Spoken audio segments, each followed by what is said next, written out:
साथियों नमस्कार।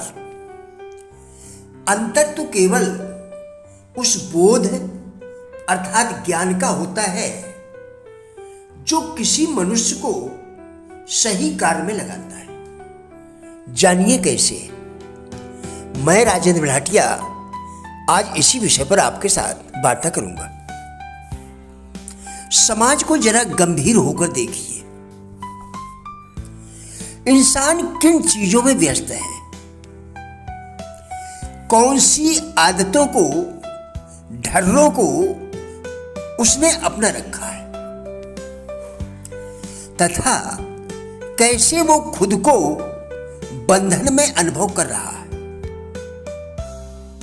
हम सभी की चेतना समान ही है, बस अंतर है तो उस बोध का जो किसी मनुष्य को सही कार्य में लगाता है और किसी को व्यर्थ बातों और निष्क्रिय प्रयोजनों में। चेतना का सिद्धांत यह कहता है कि हम सभी को उत्कृष्टता का पक्षधर होना चाहिए, सच्चाई एवं ईमानदारी से जीना चाहिए। परंतु हमारे विषय कुछ ऐसे हैं कि उन्हें यदि ठीक प्रकार से समझा न जाए, उनसे निवृत्ति का उपाय न ढूंढा जाए तो देखते ही देखते यह समाज पतन के गर्त में चला जाएगा। हम सभी के भीतर एक अबूझ तत्व होता है जिसे अंतरात्मा कहते हैं। अंतरात्मा जिसकी सक्रिय होती है वह भूल कर भी पाप और पतन के मार्ग में नहीं जा सकता। अंतरात्मा जिसकी सक्रिय होती है वह भूल कर भी पाप और पतन के मार्ग में नहीं जा सकता। ऐसा इसलिए होता है क्योंकि अंतरात्मा की शक्ति सामर्थ्य इतनी अधिक है कि उसे दबा पाना हमारी वासना की अधिकता से क्षुब्ध मन के लिए संभव नहीं है। अंतरात्मा एक महान तत्व है, शायद इस सृष्टि का सबसे निराला। उसे ही सक्रिय करने को अध्यात्म कहते हैं। अब बात आती है कि आधुनिकता के इस दौर में चलन की घुड़दौड़ के मध्य ऐसा क्या है जो मनुष्य को उन विषयों में लगाए है जो उसके लिए कतई लाभदायक नहीं है। समझदारी यही होगी यदि हमें यह पहचान ले कि अपने स्वभाव को दूषित विचारों, अनुचित महत्वाकांक्षाओं और पतन की परिधिबद्ध मान्यताओं में लगाने से क्या होता है। इस तरह के स्वभाव के कारण मनुष्य का चित्त विकारग्रस्त हो जाता है। वह दूसरों के सहारे जीवन जीने का आदी हो जाता है, यानी परावलंबी हो जाता है, उन्नति के मार्ग से हट जाता है। वर्तमान समय में मानव की यही सबसे बड़ी समस्या है। उसे सही विषय का चुनाव करना नहीं आता।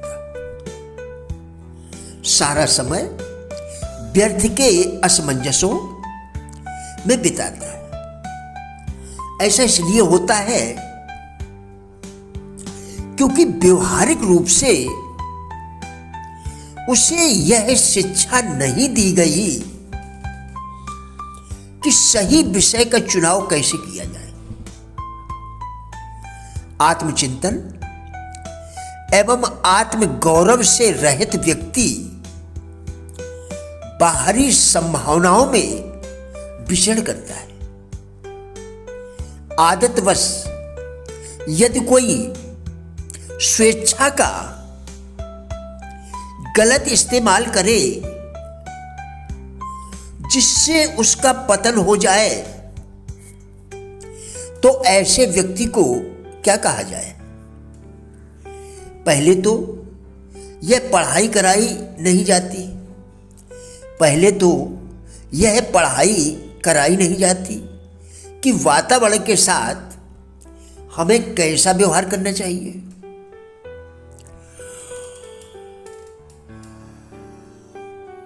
कौन कौन से विषय हैं, किन सूचनाओं को मन में रखना है, जिन पर हमारा ध्यान जाना चाहिए।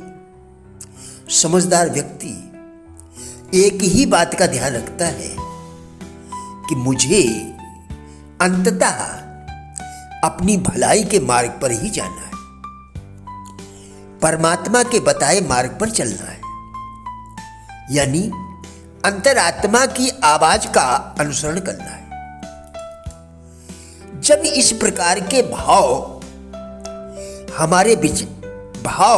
एवं विचार हमारे भीतर जन्म लेते हैं, तब एक व्यापक परिवर्तन होता है, जिसे कहते हैं आत्म परिष्कार, यानी अपनी खुद की अंदरूनी दुनिया जैसे कि विचार, भावनाएं और व्यवहार को सुधारना और विकसित करना।